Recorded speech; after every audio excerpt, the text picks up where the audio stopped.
Sawadee-ka! Welcome to Hot Thai Kitchen! So the dish I'm going to share with you today is something I've been obsessed with ever since I discovered it because it's something so easy and super fast, yet it is so tasty, especially if you love eggs. It's something that in Thai is called kai yu yi, which literally means wrinkled eggs, which doesn't sound the most appetizing, so I am going to call it marble eggs in English because that's kind of what it looks like. Super easy, and you will be surprised how good it is. Let's get started. So the heart of this dish is actually the sauce that goes on top of the eggs, and it's something called prik nam pla, which in Thailand is actually kind of like our salt and pepper. It's just chilies and fish sauce that we use to boost seasoning of just about anything. But this recipe I'm going to show you has been fine-tuned specifically for this dish, okay? Starting with the nam pla or fish sauce. And then I'm going to add lime juice. I'm going to add equal parts lime juice, which is actually way more lime than the typical prik nam pla, but because I want to be able to put a lot of this stuff on the eggs, I don't want it to be too salty, and I want it to have a sharp brightness. So I'm doing extra lime here. And I'm just going to add a little bit of sugar to sort of round off the sharp, salty, and sourness. You don't typically add sugar into prik nam pla, but again, this is a special prik nam pla for this recipe. That'll dissolve in no time. Now, the prik in prik nam pla is chilies. I have mine soaking in water, and that's my quick shortcut way of reducing the spiciness in chilies without having to like scrape anything. And as they sit, the seeds will all fall to the bottom. I'll show you. You see this? And then as it sits in the water, it'll also infuse some of the spiciness into the water. So that's like a shortcut way. And the reason why I do this is because I want to be able to add a lot of chilies to this, because the flavor of the chilies actually go really well with the eggs. And if it's too spicy, then I can't really, have too much. So this is definitely a dish that if you can't eat spicy, don't add less chilies, remove the heat out of the chilies. To add a little bit more complexity, I'm going to add some garlic and shallots, thinly sliced. There is a recipe, but you can add really as much or as little as you'd like. Now, you can use this right away, but ideally you want to let this sit for at least 15 minutes to allow the flavor of the garlic and shallots to infuse. And also, as it sits, it will sort of soften that raw bite of the garlic and shallots as well. This will keep in the fridge for a few days at least. I mean, it won't go bad, but it won't taste quite as good if you go more than a few days. And now, the most interesting part of this thing, the marble eggs. This goes quick, so you want to have your rice all ready to go.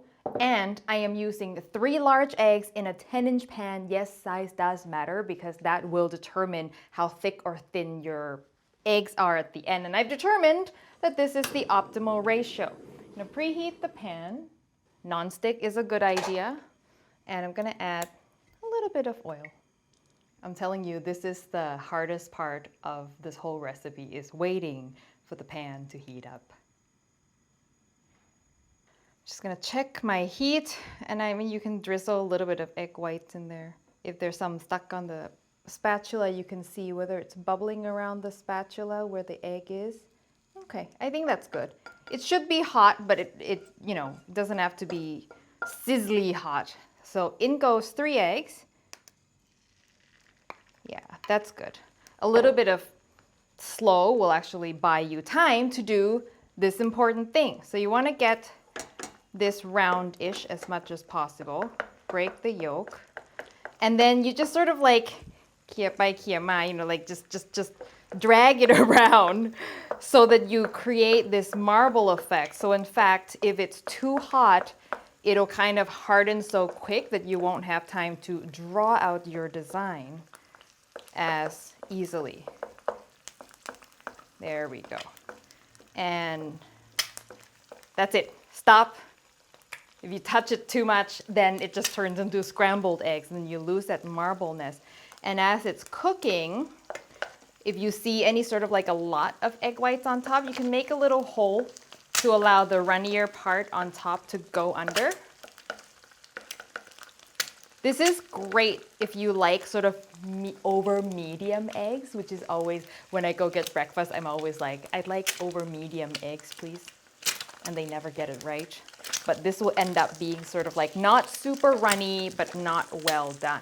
Okay, don't talk too much because you're gonna...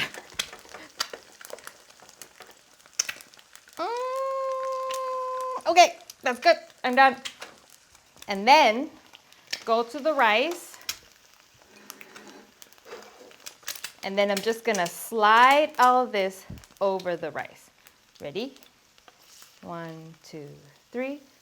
Wow. Look at that. Now, I'll try to center this a bit. Look how easy that was.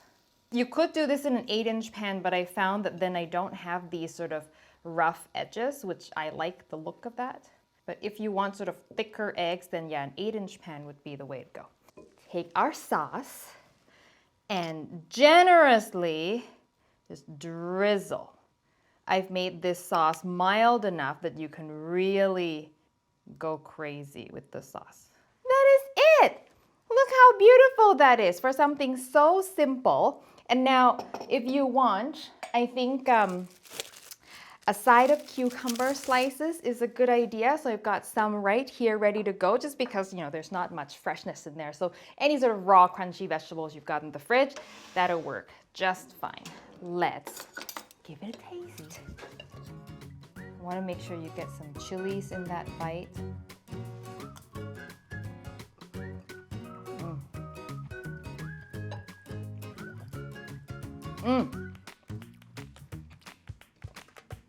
Incredible.